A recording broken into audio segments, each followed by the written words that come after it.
అన్న ఒకటి తెలంగాణ జాగృతి ఆధ్వర్యంలో బీసీలకి మేము అండగా నిలబడతాం అని చెప్పేసి కవిత వస్తుంది. దీన్ని ఎలా చూడొచ్చు అంటారు? కవిత ఎవరు? కవితకు బీసీలకు సంబంధం ఏంది? నేను అంటున్నా, కవిత గారు నిజంగా బీసీల పట్ల చిత్తశుద్ధితోటి పోరాటం చేయదలుచుకుంటే ఫస్ట్ బీఆర్ఎస్ పార్టీ అధ్యక్షునిగా బీసీకి ఇవ్వమనండి. 2001లో టీఆర్ఎస్ పార్టీ పుడితే 2001లో టీఆర్ఎస్ పార్టీ అధ్యక్షుడిగా 11 సార్లు ఎన్నుకున్నారు. 11 సార్లు 0% లేనటువంటి కేసీఆర్ని ఎన్నుకుంటారా? బీసీకి ఇవ్వరా? ఇప్పుడు కాంగ్రెస్ పార్టీ పిసిసి అధ్యక్షుడు ఒక బీసీకి ఇచ్చింది. మొన్న బీజేపీ పార్టీ లక్ష్మణ్కు బండి సంజయ్కి ఇచ్చింది ఒక బీసీకి. మరి బీఆర్ఎస్ పార్టీ పుట్టినప్పటి నుంచి 0% ఉన్న వాళ్ళకి ఇస్తారా? కవిత గారికి నా సూచన ఏంటంటే, ముందుగా తను ఇంట్లో గెలిచి రచ్చ గెలువు. నీ ఇంట్లో ఫస్ట్ బీఆర్ఎస్ పార్టీ పగ్గాలు బీసీలకు ఇవ్వు. రేపు భవిష్యత్తులో బీఆర్ఎస్ పార్టీ అధికారంలోకి వస్తే ఒక బీసీని ముఖ్యమంత్రిని చేస్తానని ప్రకటించు. అప్పుడు బీసీల మీద నమ్ముతారు, బీసీల మీద మీకు చిత్తశుద్ధి ఉందని నమ్ముకుంటారు. కానీ నువ్వు నీ పార్టీలో మొత్తం పార్టీ ప్రెసిడెంట్, మీ తండ్రి వెలమ అగ్రకులం దొర, మీ అన్న వర్కింగ్ ప్రెసిడెంట్ దొర, అదే విధంగా మీ ఇంకో అన్న ఎంపీ, మీ ఇంకొక బావ 2 సార్లు ఎమ్మెల్యే, 4 సార్లు ఎమ్మెల్యే, ఇవాళ ఎమ్మెల్యే కాకముందే మంత్రి పదవి చేసిండు హరీష్ రావు.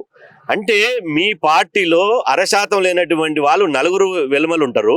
పార్టీ అధ్యక్షులు వాళ్ళే ఉంటారు, వర్కింగ్ ప్రెసిడెంట్ వాళ్ళే ఉంటారు, ఇరిగేషన్ లాంటి ముఖ్యమైనటువంటి శాఖలు వాళ్ళే ఉంటారు. పైగా వీళ్ళు ఏం చేసారు? వీళ్ళు అధికారం ఉన్నప్పుడు ఒక బీసీ బిడ్డ ఈటల రాజేందర్ గారిని మెడలు పెట్టి అవమానకరంగా బర్తరఫ్ చేయలేదా? అది కవితకు గుర్తు లేదా? ఒక దళిత బిడ్డ రాజయ్య గారిని అవమానపరంగా మెడలు బట్టి బర్తరఫ్ చేయలేదా?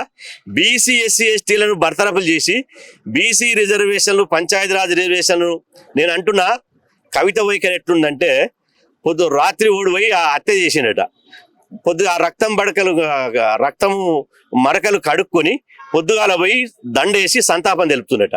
మంచోడున్నది. అంతకుడే సంతాపం తెలిపినట్టు కవిత గారి వైఖరి ఉంది.